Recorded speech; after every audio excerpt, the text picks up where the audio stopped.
قاعدہ نمبر 6، حمزہ اور الف دونوں کا مخرج ایک ہی ہے اور ایک ہی طرح آواز نکلتا ہے، دو زیر حرف کے نیچے رہتا ہے۔ بسم اللہ الرحمن الرحیم۔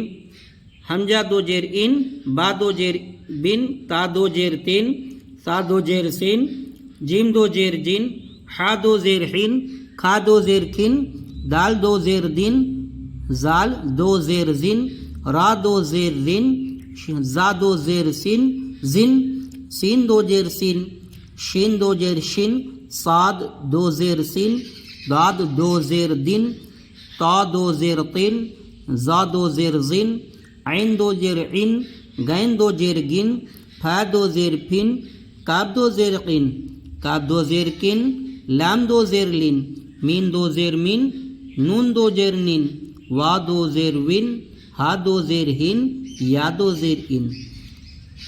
الف دو زیر ان، الف نون زیر ان، دونوں کی آواز سیم ٹو سیم، تنوین کے ساتھ یہ ان کی آواز نکلے گا اور یہاں نون ساکن کی آواز کے ساتھ ان نکلے گا۔ با دو زیر بن، بانو زیر بن، سین دو زیر سین، سین نون زیر سین، عین دو زیر عین، عین نون زیر عین، را دو زیر رن، را دو زیر رن، قاف دو زیر قن، کاف نون زیر کن، لام دو زیر لن، لام نون زیر لن، میم دو زیر من، میم نون زیر من، حمزہ یا دو زیر ان، یا دو زیر ان۔